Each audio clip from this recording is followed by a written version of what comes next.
ನಮಸ್ಕಾರ ಸ್ನೇಹಿತರೆ. ಯೋಚನೆ ಮಾಡಿ, ನಿಮ್ಮ ಜೀವನದಲ್ಲಿ ಎಲ್ಲವೂ ತಲೆಕೆಳಗಾದಾಗ, ಕೈಯಲ್ಲಿ ಕಾಸಿಲ್ಲದಿದ್ದಾಗ, ಸುತ್ತಲಿನ ಜಗತ್ತೇ ನಿಮ್ಮ ವಿರುದ್ಧ ನಿಂತಾಗ, ಕೇವಲ ನಿಮ್ಮ ಒಳಗಿನ ಒಂದು ಸಣ್ಣ ಬದಲಾವಣೆ ಇಡೀ ಜಗತ್ತನ್ನೇ ಬದಲಾಯಿಸಬಲ್ಲದು ಎಂದರೆ ನೀವು ನಂಬುತ್ತೀರಾ? ನಾವು ದಿನಾಲೂ ಅಂದ್ಕೊಳ್ತೀವಿ, ಒಳ್ಳೆಯ ಕೆಲಸ ಸಿಕ್ಕರೆ ಖುಷಿಯಾಗಿರಬಹುದು, ತುಂಬಾ ಹಣ ಬಂದ್ರೆ ನೆಮ್ಮದಿಯಿಂದ ಇರಬಹುದು ಅಂತ.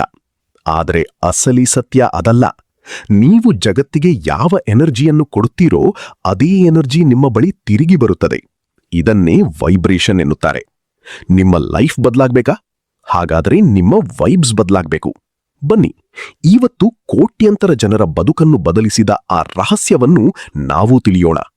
ಇವತ್ತು ನಾವು ಜಗತ್ತಿನಾದ್ಯಂತ ಲಕ್ಷಾಂತರ ಪ್ರತಿಗಳು ಮಾರಾಟವಾಗಿ ಪ್ರತಿಯೊಬ್ಬರ ಯೋಚನಾ ಲಹರಿಯನ್ನು ಬದಲಾಯಿಸಿದ ವೆಕ್ಸ್ ಕಿಂಗ್ ಅವರ ಸೂಪರ್ ಹಿಟ್ ಪುಸ್ತಕ ಗುಡ್ ವೈಬ್ಸ್ ಗುಡ್ ಲೈಫ್ನ ಸಂಪೂರ್ಣ ಆಡಿಯೋ ಬುಕ್ ಸಾರಾಂಶವನ್ನು ಅತ್ಯಂತ ಸರಳವಾಗಿ ಕಥೆಗಳ ಮೂಲಕ ಕನ್ನಡದಲ್ಲಿ ಕೇಳಲಿದ್ದೇವೆ.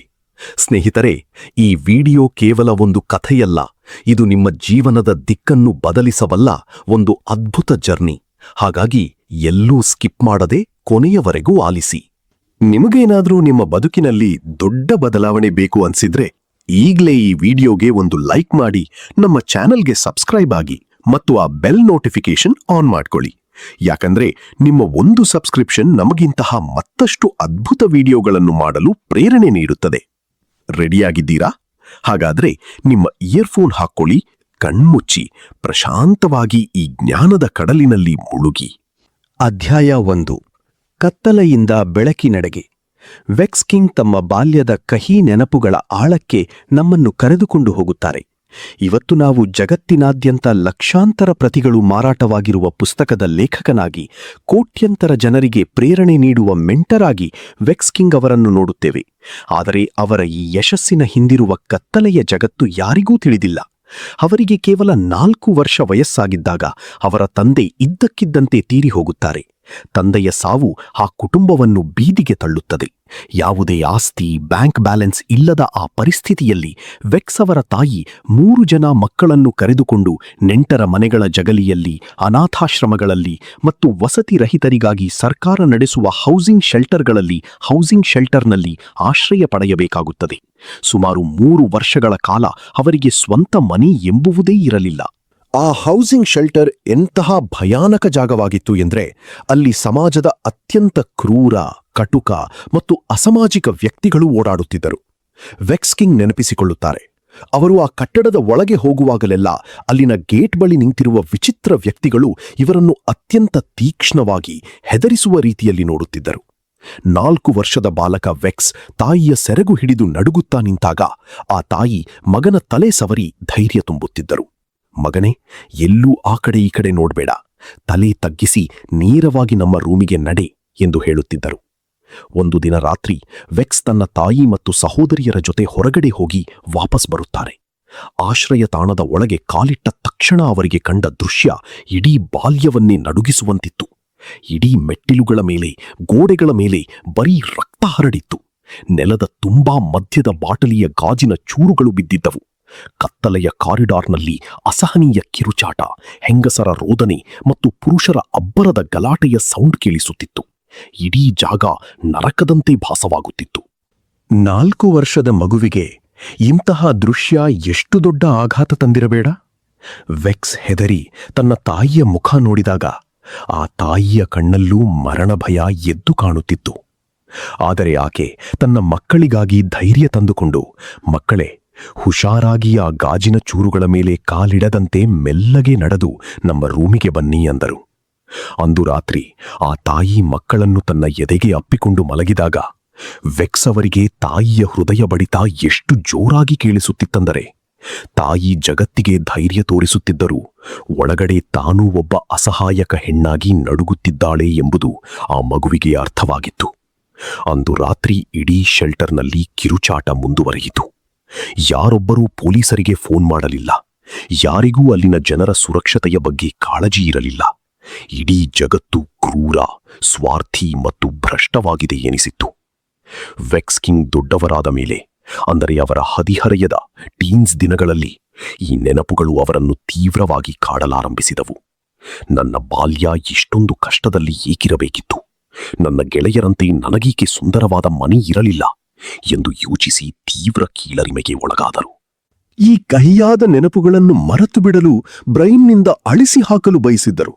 ಆದರೆ ಅದು ಸಾಧ್ಯವಾಗುತ್ತಿರಲಿಲ್ಲ. ಈ ಆಕ್ರೋಶ, ಬೇಸರ ಅವರಲ್ಲಿ ತೀವ್ರವಾದ ಕೋಪವನ್ನು ಹುಟ್ಟುಹಾಕಿತು. ಜಗತ್ತು ನನಗೆ ನೋವು ನೀಡಿದೆ, ನಾನು ಈ ಜಗತ್ತಿಗೆ ತಿರುಗಿ ನೋವು ನೀಡಬೇಕು ಎಂಬ ಸೇಡಿನ ಭಾವನೆ ಅವರಲ್ಲಿ ಮೂಡಿತು. ಅವರು ತಮಗೆ ಗೊತ್ತಿಲ್ಲದಂತೆ ತಪ್ಪು ದಾರಿ ತುಳಿಯಲು ಆರಂಭಿಸಿದರು. ಆದರೆ ಯಾವಾಗ ಅವರು ಆಧ್ಯಾತ್ಮಿಕತೆ ಮತ್ತು ಆಲೋಚನೆಗಳ ವಿಜ್ಞಾನವನ್ನು ಅಭ್ಯಾಸ ಮಾಡಿದರೋ ಆಗ ಅವರ ಇಡೀ ದೃಷ್ಟಿಕೋನವೇ ಬದಲಾಯಿತು.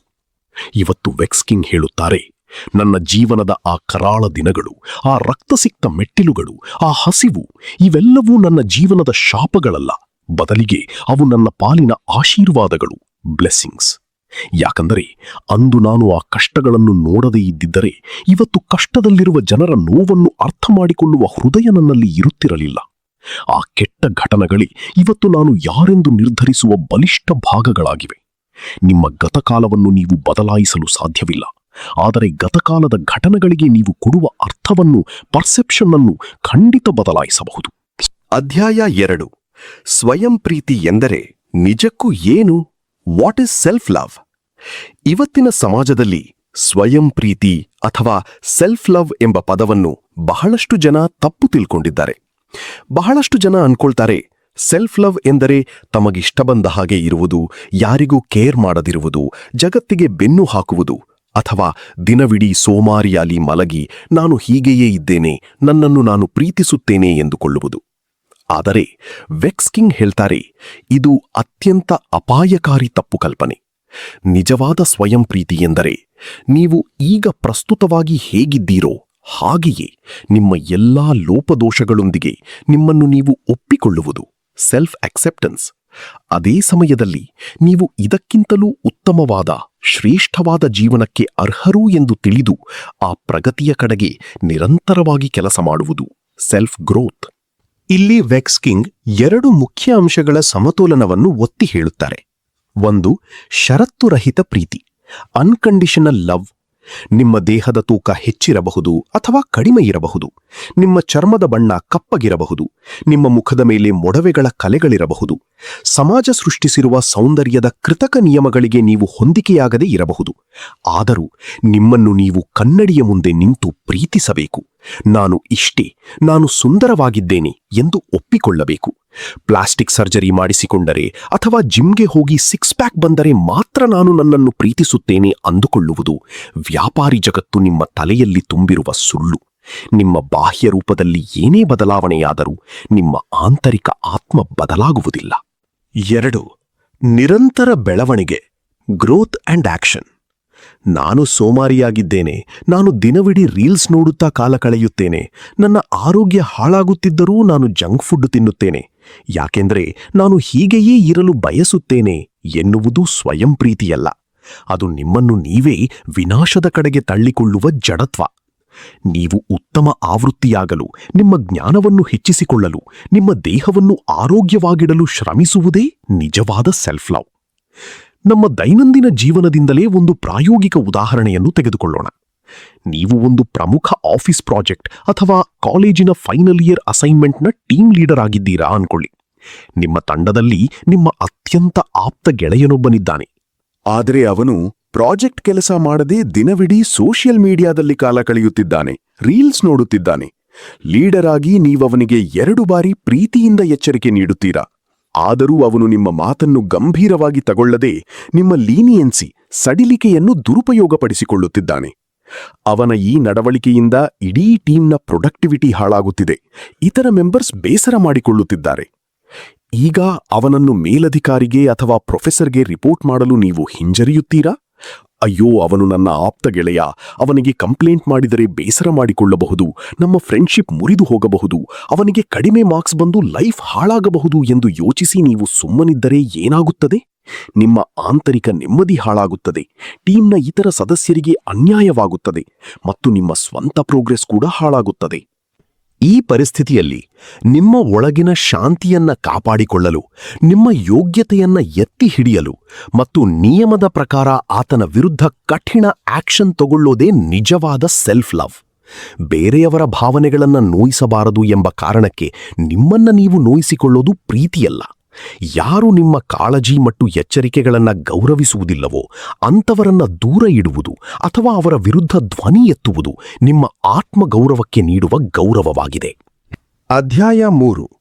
ಆಕರ್ಷಣೆಯ ನಿಯಮದ ಆಚೆಗಿನ ರಹಸ್ಯ, ದ ಲಾ ಆಫ್ ವೈಬ್ರೇಷನ್. ಜಗತ್ತಿನಾದ್ಯಂತ ಜನರು ಲಾ ಆಫ್ ಅಟ್ರಾಕ್ಷನ್ ಅಥವಾ ಆಕರ್ಷಣೆಯ ನಿಯಮದ ಬಗ್ಗೆ ಮಾತನಾಡುತ್ತಾರೆ. ಬ್ರಹ್ಮಾಂಡಕ್ಕೆ ನಿಮ್ಮ ಕೋರಿಕೆಯನ್ನು ಕಳುಹಿಸಿ ನೀವು ಏನನ್ನು ತೀವ್ರವಾಗಿ ಯೋಚಿಸುತ್ತೀರೋ ಅದು ನಿಮ್ಮ ಕೈ ಸೇರುತ್ತದೆ ಎಂದು ಬಹಳಷ್ಟು ಪುಸ್ತಕಗಳು ಹೇಳುತ್ತವೆ. ವೆಕ್ಸ್ಕಿಂಗ್ ಕೂಡ ಯೂನಿವರ್ಸಿಟಿಯಲ್ಲಿದ್ದಾಗ ತೀವ್ರವಾದ ಆರ್ಥಿಕ ಸಂಕಷ್ಟದಲ್ಲಿದ್ದರು. ಅವರ ರೂಮ್ ಬಾಡಿಗೆ ಕಟ್ಟಲು ಸಾಲ ಮಾಡಬೇಕಾಗಿತ್ತು.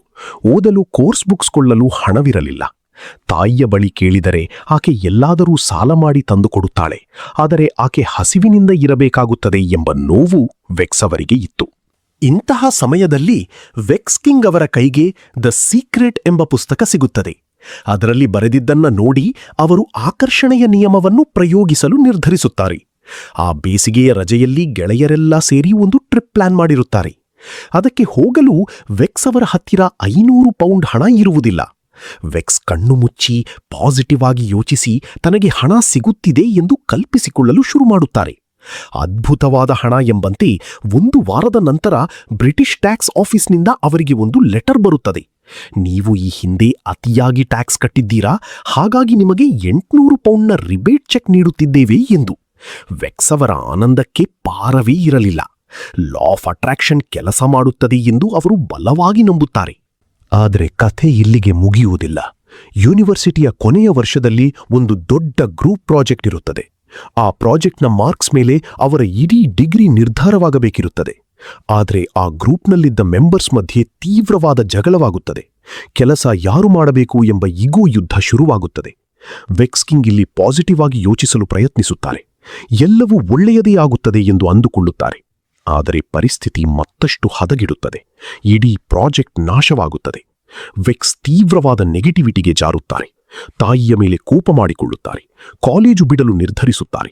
ಎಂಪ್ಲಾಯ್ಮೆಂಟ್ ಸೈಟ್ಗಳಲ್ಲಿ ತಮಗೆ ಅರ್ಹತೆ ಇಲ್ಲದ ಕೆಲಸಗಳಿಗೆ ಅಪ್ಲೈ ಮಾಡುತ್ತಾರೆ. ಅವರ ಇಡೀ ಲೈಫ್ ಕೊಚ್ಚಿ ಹೋದಂತೆ ಭಾಸವಾಗುತ್ತದೆ. ಆಗ ಅವರಿಗೆ ಅರ್ಥವಾಗುತ್ತದೆ, ಬರೀ ಮೇಲ್ನೋಟಕ್ಕೆ ಪಾಸಿಟಿವ್ ಆಗಿ ಯೋಚಿಸಿದರೆ ಸಾಲದು. ಅದರ ಹಿಂದೆ ಒಂದು ದೊಡ್ಡ ಬ್ರಹ್ಮಾಂಡದ ನಿಯಮವಿದೆ. ಅದೇ law of vibration. Law of attraction ಎಂಬುದು ಕೇವಲ ದ್ವಿತೀಯ ನಿಯಮ, ಸೆಕೆಂಡರಿ ಲಾ. ಆದರೆ ಲಾ ಆಫ್ ವೈಬ್ರೇಷನ್ ಎಂಬುದು ಪ್ರಾಥಮಿಕ ನಿಯಮ, ಪ್ರೈಮರಿ ಲಾ. ಕ್ವಾಂಟಮ್ ಫಿಸಿಕ್ಸ್ ಮತ್ತು ಆಧ್ಯಾತ್ಮಿಕತೆ ಎರಡೂ ಒಪ್ಪಿಕೊಳ್ಳುವಂತೆ ಈ ಜಗತ್ತಿನಲ್ಲಿರುವ ಪ್ರತಿಯೊಂದು ವಸ್ತುವು, ಪ್ರತಿಯೊಂದು ಆಟಮ್, ಪ್ರತಿಯೊಂದು ಆಲೋಚನೆ ಮತ್ತು ಭಾವನೆಯೂ ಒಂದು ನಿರ್ದಿಷ್ಟ ಫ್ರೀಕ್ವೆನ್ಸಿಯಲ್ಲಿ ಕಂಪಿಸುತ್ತಿರುತ್ತದೆ. ಕ್ವಾಂಟಮ್ ವಿಜ್ಞಾನಿಗಳು ಹೇಳುವಂತೆ ಘನ ಪದಾರ್ಥಗಳು ಕೂಡ ಒಳಗಡೆ ಅತಿ ವೇಗವಾಗಿ ಚಲಿಸುವ ಎನರ್ಜಿ ಪಾರ್ಟಿಕಲ್ಸ್ ಆಗಿವೆ. ನಾವು ರೇಡಿಯೋದಲ್ಲಿ ಒಂದು ನಿರ್ದಿಷ್ಟ ಚಾನೆಲ್ ಕೇಳಬೇಕಾದ್ರೆ ಟ್ಯೂನರ್ ಅನ್ನು ಆ ಚಾನೆಲ್ನ ಫ್ರೀಕ್ವೆನ್ಸಿಗೆ ಮ್ಯಾಚ್ ಮಾಡಬೇಕು ಅಲ್ವಾ? ನೀವು 93.5 FMಗೆ ಟ್ಯೂನ್ ಮಾಡಿ 104 FMನ ಹಾಡು ಕೇಳಲು ಸಾಧ್ಯವಿಲ್ಲ. ಅದೇ ರೀತಿ ನಿಮ್ಮ ಜೀವನದಲ್ಲಿ ಸಂತೋಷ, ಯಶಸ್ಸು, ಸಮೃದ್ಧಿ ಬೇಕು ಎಂದರೆ ನಿಮ್ಮ ಒಳಗಿನ ಮಾನಸಿಕ ಮತ್ತು ಭಾವನಾತ್ಮಕ ಸ್ಥಿತಿಯನ್ನು ಹೈ ವೈಬ್ರೇಷನ್ಗೆ ಸೆಟ್ ಮಾಡಬೇಕು.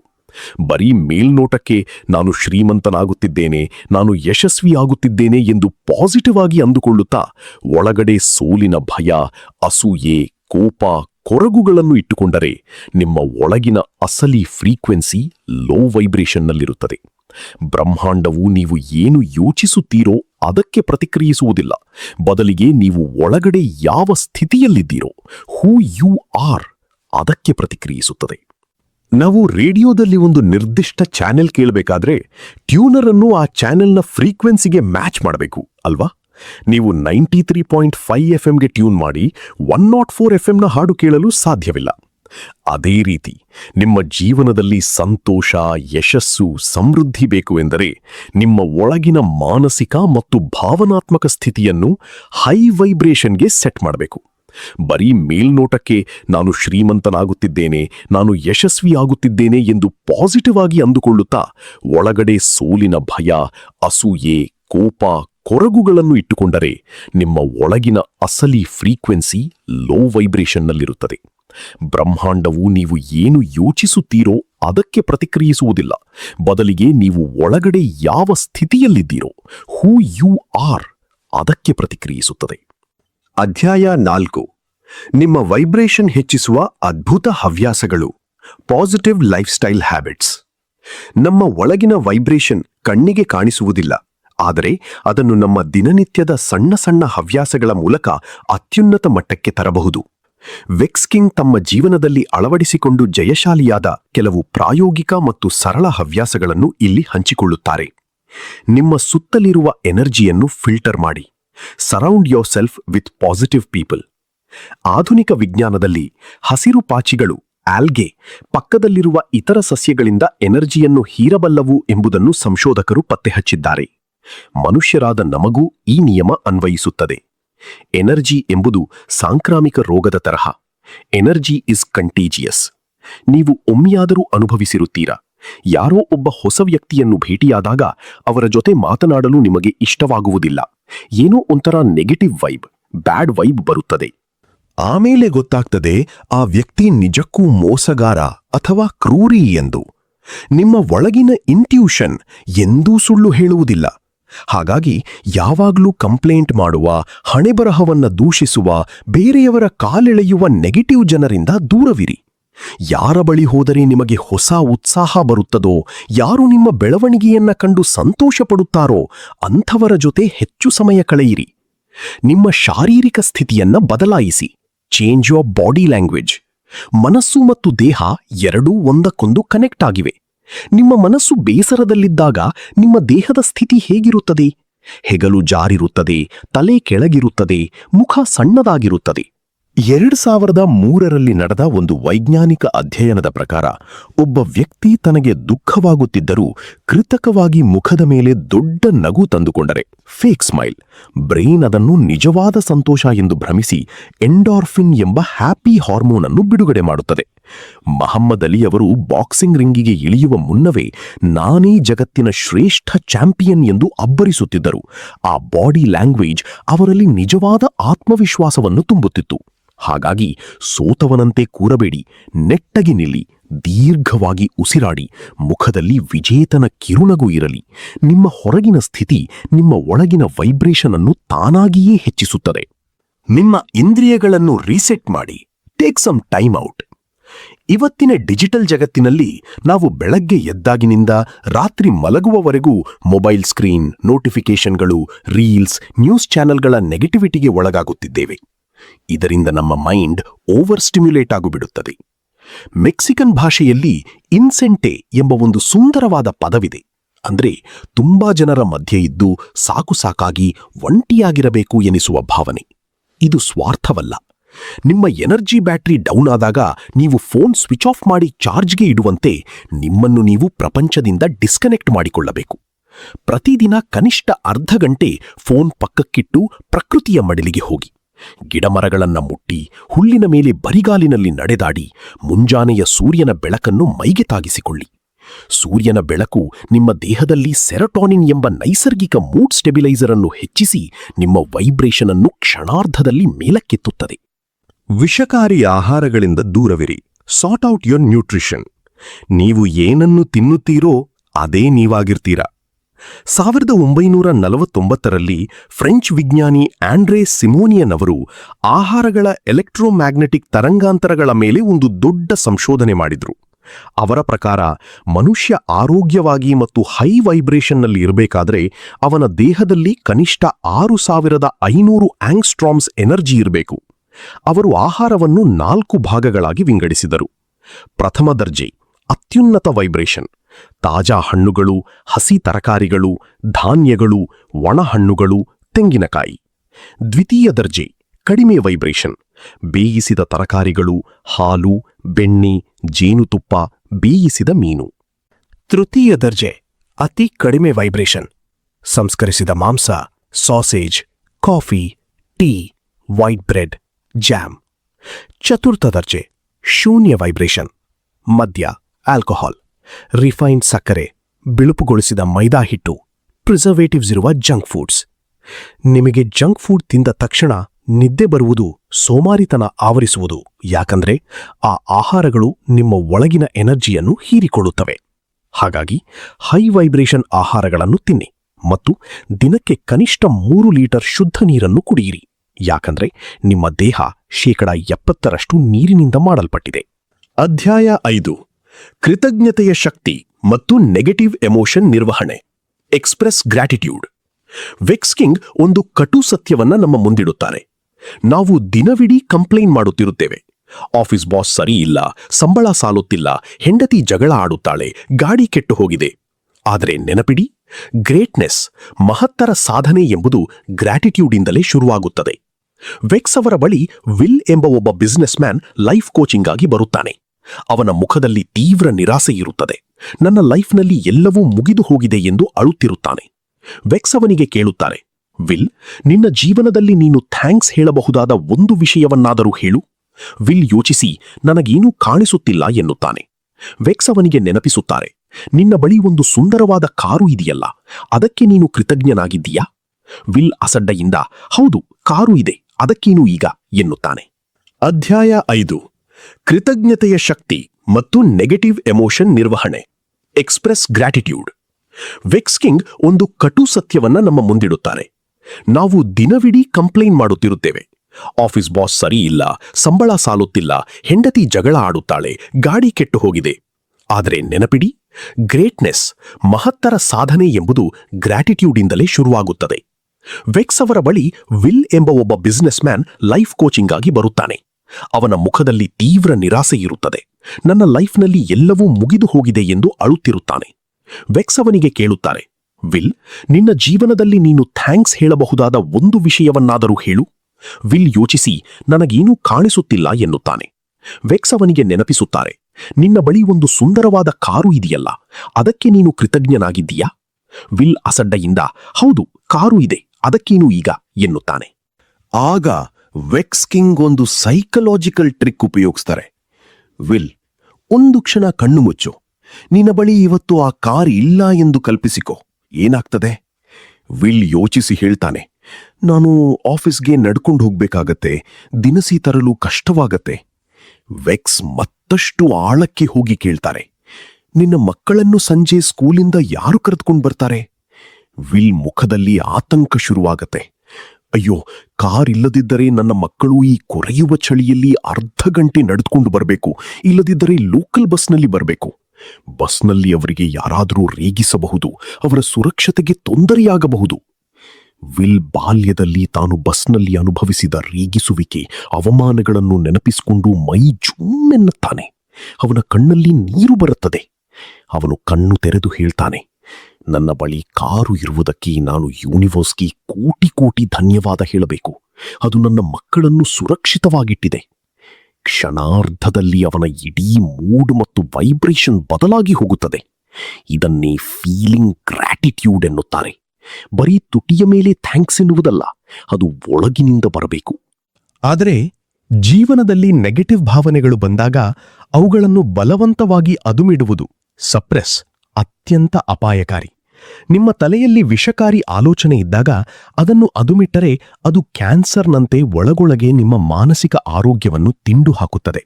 ಅದಕ್ಕಾಗಿ ವೆಕ್ಸ್ಕಿಂಗ್ ನೆಗೆಟಿವ್ ಭಾವನೆಗಳನ್ನು ಪರಿವರ್ತಿಸುವ 5 ಹಂತಗಳ ಫಾರ್ಮ್ಯುಲಾ ನೀಡುತ್ತಾರೆ. 1. ಗುರುತಿಸಿ. ಮೊದಲು ನಿಮ್ಮ ಭಾವನೆಯನ್ನು ಒಪ್ಪಿಕೊಳ್ಳಿ.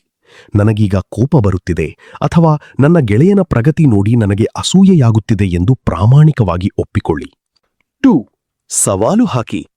ಆ ಭಾವನೆಯ ಹಿಂದಿರುವ ಆಲೋಚನೆಗೆ ಪ್ರಶ್ನೆ ಮಾಡಿ.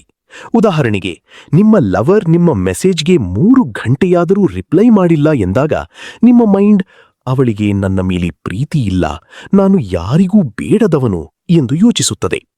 ಈಗ ಆ ಯೋಚನೆಗೆ ಸವಾಲು ಹಾಕಿ, ಇದು ನಿಜಾನಾ? ಆಕೆ ಆಫೀಸ್ ಕೆಲಸದಲ್ಲಿ ಬ್ಯುಸಿ ಇರಬಹುದಲ್ಲವೇ? ಒಬ್ಬ ವ್ಯಕ್ತಿಯ ರಿಪ್ಲೈ ಮೇಲೆ ನನ್ನ ಜೀವನದ ಮೌಲ್ಯ ನಿರ್ಧಾರವಾಗುತ್ತದೆಯೇ? 3. ಅರ್ಥ ಮಾಡಿಕೊಳ್ಳಿ. ಈ ಯೋಚನೆಯ ಮೂಲ ಎಲ್ಲಿದೆ ಎಂದು ಹುಡುಕಿ. ನಿಮ್ಮ ಒಳಗಿರುವ ಹಳೆಯ ಕೀಳರಿಮೆ ಅಥವಾ ರಿಜೆಕ್ಷನ್, ತಿರಸ್ಕಾರ ಭಯವೇ ಇವತ್ತಿನ ಆತಂಕಕ್ಕೆ ಕಾರಣ ಎಂದು ನಿಮ್ಮನ್ನು ನೀವು ಅರ್ಥ ಮಾಡಿಕೊಳ್ಳಿ. 4. ಬದಲಾಯಿಸಿ.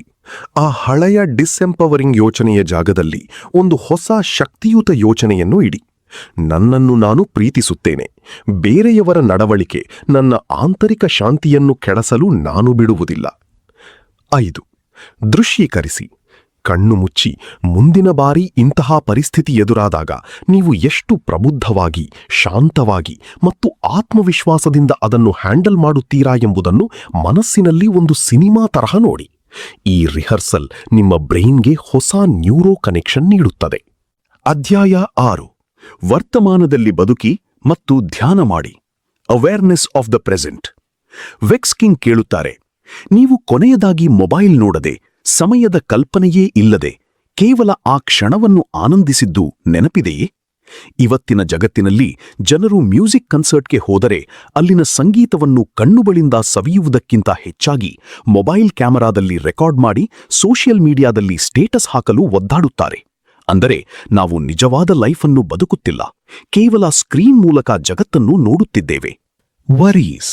ಚಿಂತೆಗಳು ಯಾವಾಗ್ಲೂ ಹುಟ್ಟುವುದು ಗತಕಾಲದ ನೆನಪುಗಳಿಂದ ಅಥವಾ ಭವಿಷ್ಯದ ಭಯದಿಂದ. ನೀವು ವರ್ತಮಾನದಲ್ಲಿ ಪ್ರೆಸೆಂಟ್ ಮೂಮೆಂಟ್ನಲ್ಲಿದ್ದಾಗ ಅಲ್ಲಿ ಯಾವುದೇ ಚಿಂತೆ ಇರಲು ಸಾಧ್ಯವೇ ಇಲ್ಲ. ನಾವು ಭವಿಷ್ಯಕ್ಕಾಗಿ ಕಾಯುತ್ತಾ ಇವತ್ತಿನ ದಿನವನ್ನು ಕಳೆದುಕೊಳ್ಳುತ್ತೇವೆ.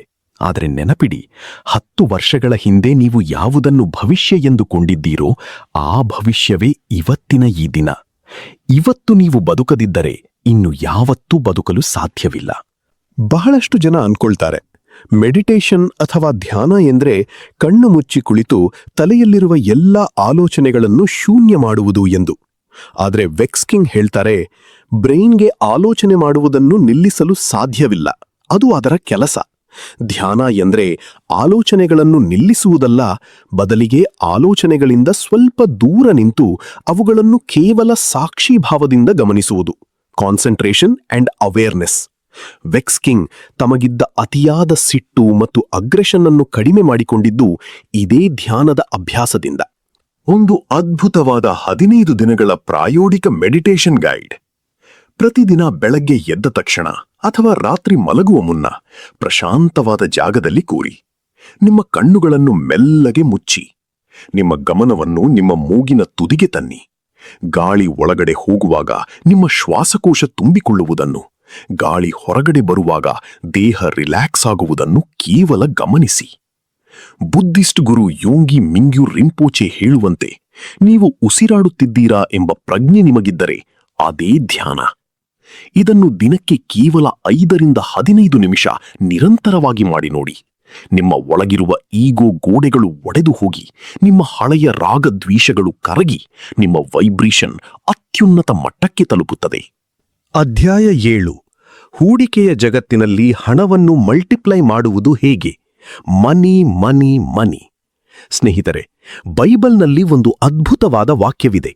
ಯಾರ ಬಳಿ ಇದೆಯೋ ಅವರಿಗೆ ಮತ್ತಷ್ಟು ನೀಡಲಾಗುವುದು ಮತ್ತು ಅವರ ಬಳಿ ಸಮೃದ್ಧಿ ಇರುತ್ತದೆ.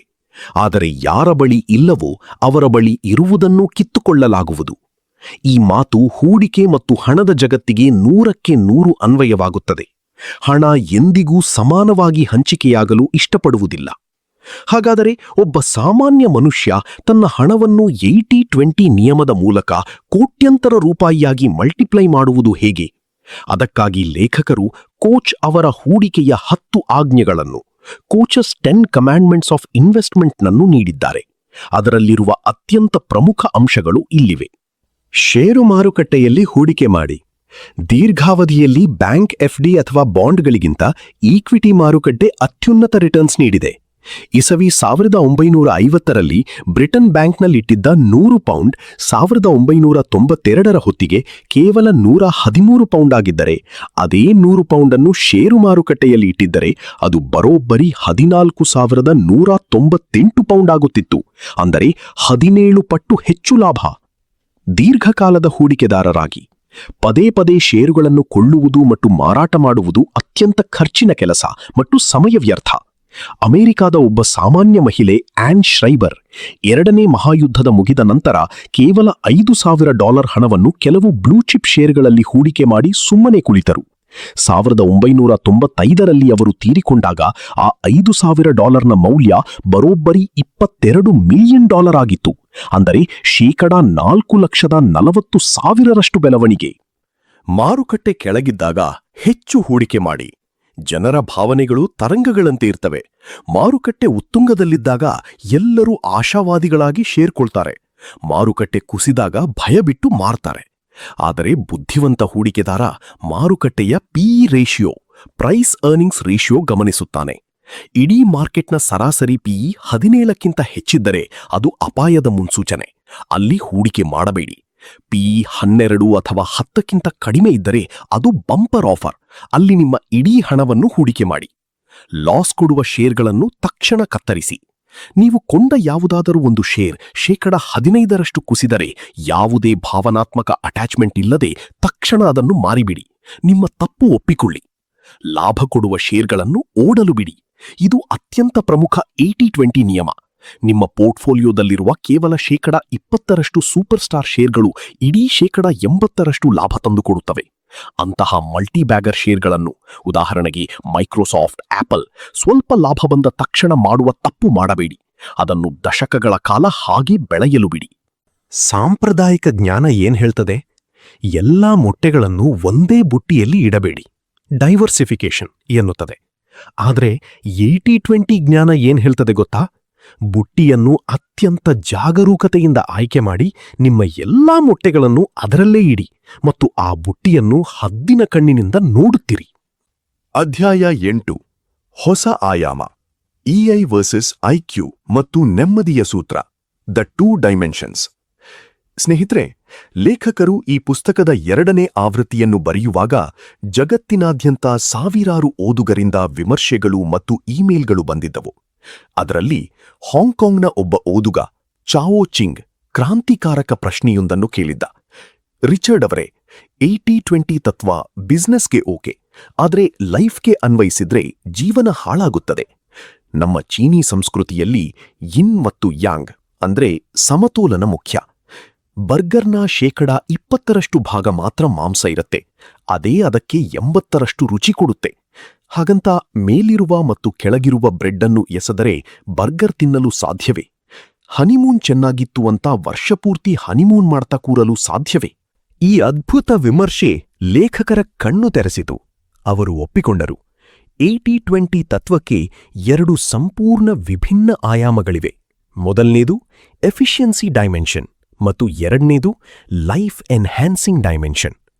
ನಿಮ್ಮ ಜೀವನದ ಚಟುವಟಿಕೆಗಳನ್ನು 2 ಬಾಕ್ಸ್ಗಳಾಗಿ ವಿಂಗಡಿಸಿ. ಒಂದು ಎಫಿಷಿಯನ್ಸಿ ಬಾಕ್ಸ್. ಇದರಲ್ಲಿ ನಿಮ್ಮ ಟ್ಯಾಕ್ಸ್ ಕಟ್ಟುವುದು, ಗ್ಯಾರೇಜ್ ಕ್ಲೀನ್ ಮಾಡುವುದು, ಇಷ್ಟವಿಲ್ಲದಿದ್ದರೂ ಹೋಗಬೇಕಾದ ಸಾಮಾಜಿಕ ಕಾರ್ಯಕ್ರಮಗಳು ಅಥವಾ ಕೇವಲ ದುಡ್ಡಿಗಾಗಿ ಮಾಡುವ ಉದ್ಯೋಗ ಬರುತ್ತವೆ. ಇಲ್ಲಿ ನೀವು 80-20 ನಿಯಮ ಬಳಸಿ ಕಡಿಮೆ ಸಮಯದಲ್ಲಿ, ಕಡಿಮೆ ಶ್ರಮದಲ್ಲಿ ಕೆಲಸ ಮುಗಿಸಿ ಜಾಗ ಖಾಲಿ ಮಾಡಬೇಕು. ಇಲ್ಲಿ ನೀವು ಕಂಪ್ಲೀಟ್ ಅನ್ಬ್ಯಾಲೆನ್ಸ್ಡ್ ಆಗಿರಬೇಕು. 2. Life enhancing box. ಇದರಲ್ಲಿ ನಿಮ್ಮ ನಿಜವಾದ ಪ್ಯಾಷನ್, ನಿಮ್ಮ ಮಕ್ಕಳು, ಹೆಂಡತಿ, ಆಪ್ತ ಸ್ನೇಹಿತರು, ನಿಮ್ಮ ನೆಮ್ಮದಿ, ಕಲೆ, ಪ್ರಕೃತಿಯ ಜೊತೆ ಕಳೆಯುವ ಸಮಯ ಬರುತ್ತವೆ. ಇಲ್ಲಿ ಯಾವುದೇ ರೀತಿಯ ಕಾರ್ನರ್ ಕಟಿಂಗ್ ಅಥವಾ ಶಾರ್ಟ್ಕಟ್ ಹುಡುಕಬಾರದು. ಇಲ್ಲಿ ನೀವು 100ಕ್ಕೆ 100ರಷ್ಟು ಸಮಯ ಮತ್ತು ಪ್ರೀತಿಯನ್ನು ಧಾರೆ ಎರೆಯಬೇಕು. ಇಲ್ಲಿ ಯಿನ್ ಮತ್ತು ಯಾಂಗ್ ಮಾದರಿಯ ಆಳವಾದ ಸಮತೋಲನ ಬೇಕು. ನಿಮ್ಮ ಜೀವನದಲ್ಲಿ ನಿಜವಾದ ಸಂತೋಷ ಸಿಗಬೇಕಾದ್ರೆ ನಿಮ್ಮ ಇಮೋಷನಲ್ ಇಂಟೆಲಿಜೆನ್ಸ್ ಅಥವಾ EI ಅನ್ನು ಹೆಚ್ಚಿಸಿಕೊಳ್ಳಬೇಕು. ನಿಮ್ಮ IQ ಎಷ್ಟೇ ಚೆನ್ನಾಗಿದ್ದರೂ ನಿಮ್ಮ ಮೂಡ್ಗಳನ್ನು ಕಂಟ್ರೋಲ್ ಮಾಡುವ ಶಕ್ತಿ ನಿಮಗಿಲ್ಲದಿದ್ದರೆ ನೀವು ಹ್ಯಾಪಿಯಾಗಿರಲು ಸಾಧ್ಯವಿಲ್ಲ. ಡ್ಯಾನಿಯಲ್ ಗೋಲ್ಮನ್ ಹೇಳುವಂತೆ, ಟೆಂಪರಮೆಂಟ್ ಇಸ್ ನಾಟ್ ಡೆಸ್ಟಿನಿ.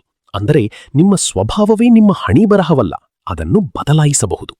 ನಿಮ್ಮ ದಿನದ ಸಂತೋಷಕ್ಕಾಗಿ ಲೇಖಕರು 7 ಡೈಲಿ ಹ್ಯಾಪಿನೆಸ್ ಹ್ಯಾಬಿಟ್ಸ್ ಅನ್ನು ನೀಡಿದ್ದಾರೆ.